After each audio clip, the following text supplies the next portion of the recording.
আজকে হচ্ছে সেই ঐতিহাসিক মোমেন্ট, সেই পৃথিবীর ক্রিকেট ইতিহাসের সর্বোচ্চ হাই ভোল্টেজ ম্যাচ।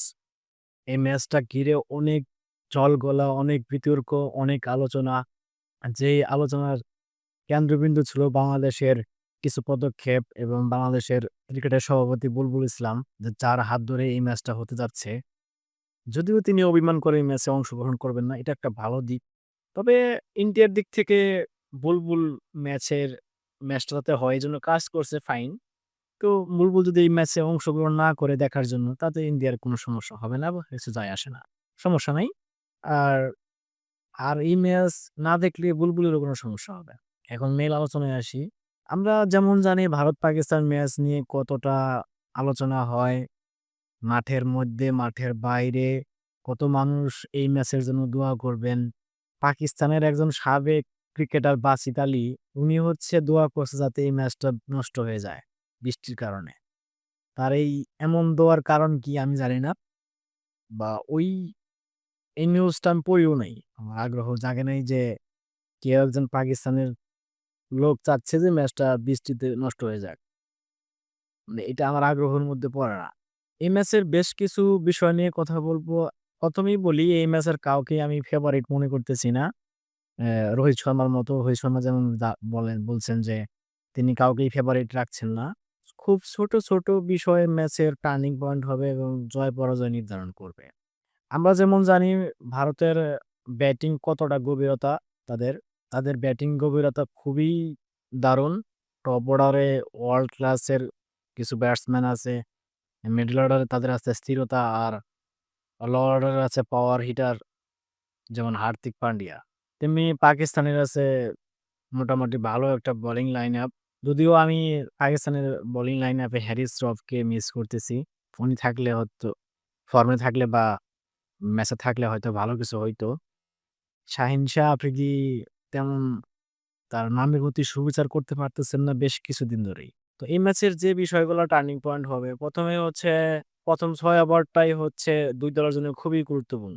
যেই ব্যাটিং এ আসুক, ১ম ৬ ওভারটা খুব গুরুত্বপূর্ণ। যারা ১ম ৬ ওভারে পাস করে যাবে, তারা ম্যাচে অনেকটা এগায় থাকবে। আবার হচ্ছে আরেকটা পিচ নিয়ে কথা বলি। পিচ হচ্ছে যেহেতু ওখানে বৃষ্টি হওয়ার সম্ভাবনা আছে, সেহেতু আর্দ্র ওয়েদারে সেক্ষেত্রে স্পিনারদের থাকতে পারে।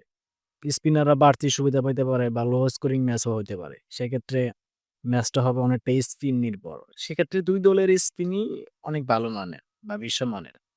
যেমন ইন্ডিয়াতে আছে হচ্ছে কুলদীপ যাদব, বরুণ চক্রবর্তী। এখন এই ২ জ এ কু বরুণ চক্রবর্তীকেও সম্ভবত স্কোয়াডে রাখা হবে না। অক্ষর প্যাটেলকে রাখা হতে পারে ব্যাটিং এর জন্য, অথবা অক্ষর প্যাটেল অথবা বরুণ চক্রবর্তী ২ জনের একজনকে রাখা হবে।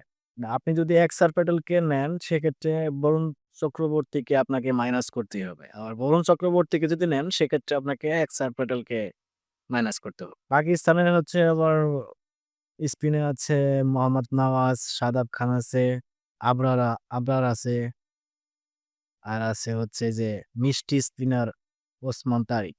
শাদাব খান আবার মোহাম্মদ নওয়াজ দুজনই হচ্ছে অলরাউন্ডার। সেক্ষেত্রে পাকিস্তান এই দিক দিয়ে আগায় থাকবে ইন্ডিয়ার থেকে। তো আমি একটু, এই হচ্ছে মেইন কি পয়েন্ট ২ দলের মধ্যে। এখন তাদের সম্ভাব্য একাদশ নিয়ে কথা বলি। ইন্ডিয়ার যথারীতি টপ ক্লাস কিষান বর্তমানে খুবই দারুণ ফর্মে আছে। তার ফর্ম হচ্ছে তিনি দেখাইছেন হচ্ছে সাউথ আফ্রিকার সাথে এই সাম্প্রতিক সময়ে। আছে অভিষেক শর্মা। অভিষেক শর্মা থাকতে পারেন কিনা যথেষ্ট সন্দেহ আছে। তো অভিষেক শর্মা যদি না থাকে সেক্ষেত্রে সঞ্জু স্যামসন থাকতে পারে। অভিষেক শর্মা হচ্ছে ইনজুরি। তারপরে হচ্ছে সূর্যকুমার যাদব থাকবেন। তারপরে সূর্যকুমার যাদবের পরে হচ্ছে তিলক বার্মা থাকবেন। তিলক বার্মা হচ্ছে যদি তিলক বার্মাকে এই বিচারে রাখা হবে যদি আর্লি উইকেট পড়ে যায় যাতে ম্যাচটা উনি ধরতে পারে। ফ্লোতে যাতে কোনো সমস্যা না হয় এজন্য তিলক বার্মাকে নেওয়া হবে। তারপরে হচ্ছে হার্দিক পান্ডিয়া আছেন, শিবম দুবে আছেন, রিঙ্কু সিং আছেন, অক্ষর প্যাটেল আছেন, তারপরে কুলদীপ যাদব আছেন। অক্ষর প্যাটেলকে যদি নেওয়া হয়, আমি যেমন একটু আগে বললাম, অক্ষর প্যাটেলকে নিলে হয়তো বরুণ চক্রবর্তী থেকে মাইনাস করবে। জাসপ্রীত বুমরা তো থাকবেনই। তার সাথে হচ্ছে তার সহকারী পেসার হিসেবে থাকবেন হচ্ছে আর্শদীপ সিং। এই হচ্ছে ভারতের একটা সম্ভাব্য স্কোয়াড। এখন আসি পাকিস্তানি স্কোয়াডের দিকে। পাকিস্তানের স্কোয়াডে ১ম এই থাকবেন হচ্ছে সাইম আইয়ুব। তিনি মোটামুটি ফর্মেও আছেন এবং অনেক মারমুখী একজন ব্যাটসম্যান।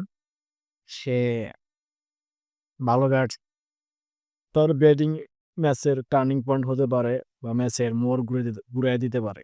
আছে সাহিবজাদা ফারহান, বাবর আজম, সালমান আলী আগা, ওসমান খান। এই হচ্ছে ওসমান খান, বাবর আজম, সালমান আলী আগা, এই হচ্ছে মিডল অর্ডার পাকিস্তানের। আর টপ অর্ডারে থাকবেন সাহিবজাদা ফারহান আর হচ্ছে Saim Ayub. Lower middle order হিসেবে থাকবে শাদাব খান থাকবেন, মোহাম্মদ নওয়াজ থাকবেন। পেসার হিসেবে থাকতে পারেন হচ্ছে শাহীন আফ্রিদি মার্শ থাকবেন, নাসিম শাহ অথবা সালমান মির্জা ২ জনের একজন থাকবে। আর স্পিনারের মধ্যে আবরার তো থাকবেনই, ওসমান তারিকও থাকবেন। এই হচ্ছে পাকিস্তানের স্কোয়াড। ভিডিওটার টপিকস বা কথাবার্তাগুলো আপনাদের যদি ভালো লাগে তাহলে অবশ্যই লাইক, শেয়ার করবেন, সাবস্ক্রাইব করবেন। এতক্ষণ সাথে থাকার জন্য আপনাদেরকে অনেক ধন্যবাদ।